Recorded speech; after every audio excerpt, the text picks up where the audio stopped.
Tonight on BBC London News, after 5 deaths in 9 days, pressure mounts on the mayor to take urgent action over cycling safety. It's a leadership crisis for Boris Johnson. He's been encouraging people to cycle in London for 5 years now. In that time, nearly 80 people have been killed. We'll hear from the mayor's cycling commissioner defending City Hall's record on safety. Also tonight, why walking and not jogging is key if older men are to avoid strokes. Forget.co.uk, how you can have .london after your web address. Plus,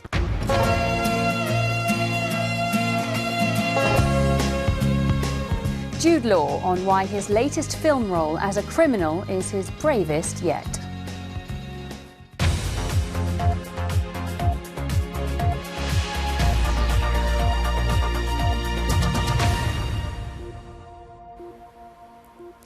Good evening and welcome to the programme. After 5 deaths in 9 days, there's growing pressure on the mayor to take urgent action to deal with the number of cycling accidents on London's roads. Some critics say Boris Johnson's cycling policy is in crisis. It comes after he suggested that cyclists are partly to blame because of decisions which put their lives in danger. Our transport correspondent Tom Edwards reports. Hey, I'm Venus. I am ex-corporate finance analyst. She died at Bow Roundabout on Wednesday morning in rush hour on one of the mayor's flagship cycle superhighways. This morning, Venera Minachematova's family released this video. They say her death should be a catalyst for improving road safety. And that's us. Thank you. I've been in Amsterdam recently, and I saw this separated lane for bicycles. I think that's what should be done. 5 cyclists have died in a 9-day period, 2 on Cycle Superhighway 2.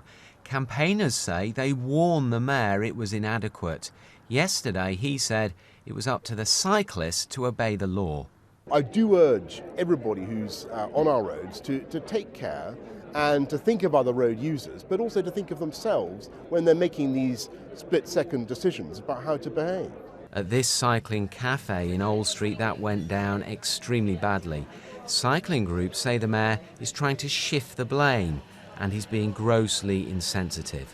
He said that the cyclists weren't to blame, but then really just went on to blame them. And really, cyclists as vulnerable road users should, you should be able to get from A to B in London without fear of being killed. I think this is a more complex issue than just saying people jump red lights. I think there's a whole series of other things that need to be done, and safe cycling in London is not just one of education, but of making sure that the transport infrastructure is there to support cyclists as well.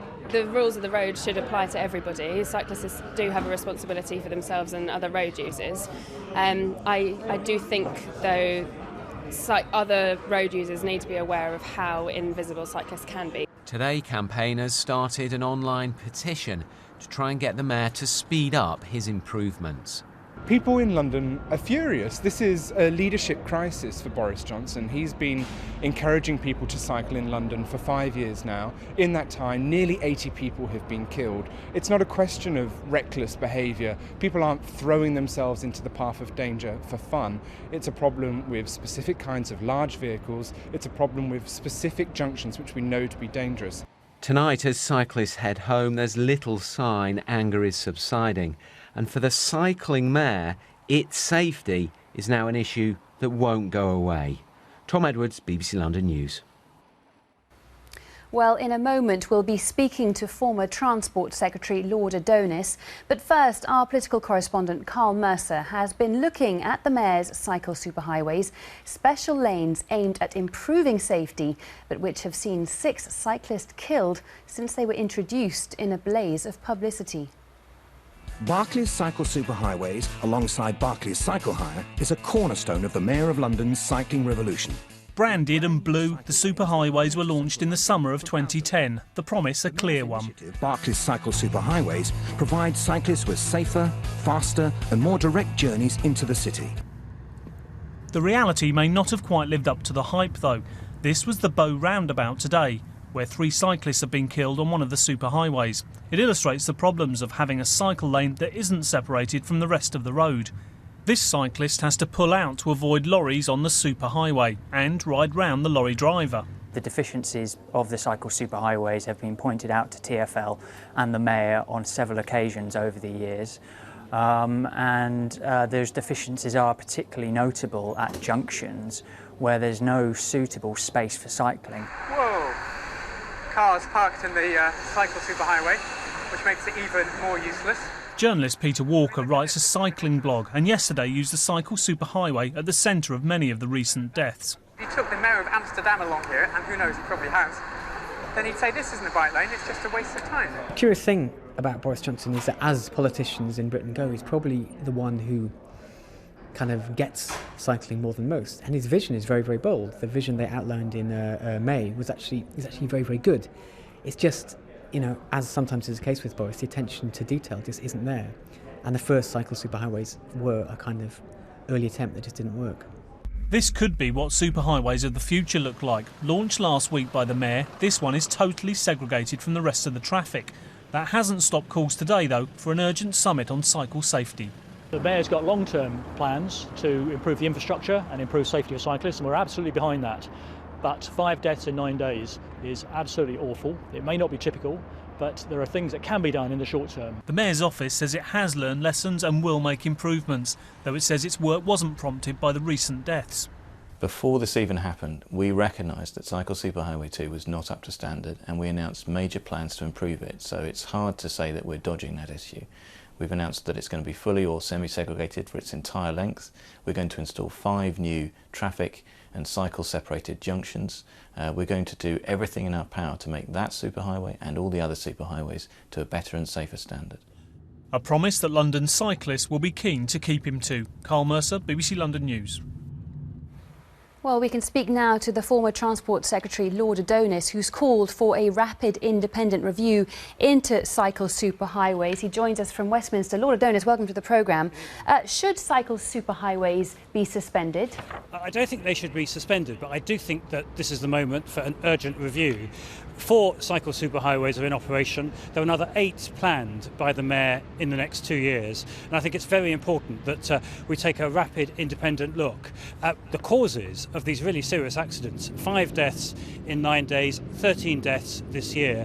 There clearly are issues to be addressed. And I certainly don't think it's a good idea to begin by blaming the cyclists, because the evidence from Transport for London itself is that fewer than 8% of cycle deaths historically have been caused by cyclists breaking the law. So I think Lord Adonis, you would admit, would you not, that Boris Johnson has made cycling more popular, and lots of people would say that he's done a lot more for cycling than his Labour predecessor did? I strongly support the promotion of cycling. It's important that we do get more people on bikes, but they've got to be safe. In Copenhagen and Amsterdam, great cycling cities, they have similar numbers of cyclists to London, but fewer than half the number of deaths. What would in you both do? Of those what cities, will you do if you were in his position? Cycling is perceived to be much safer, and that gets far more people as a proportion of the population onto their bikes. What are the practical, concrete solutions, though, to this? What would you do? Well, the issues that need to be looked at seriously are segregation, priority for cyclists, and traffic calming. And those 3 need to be looked at in respect of the accidents that we've experienced recently. And as I say, I'm not prejudging, and I'm certainly not casting blame at all.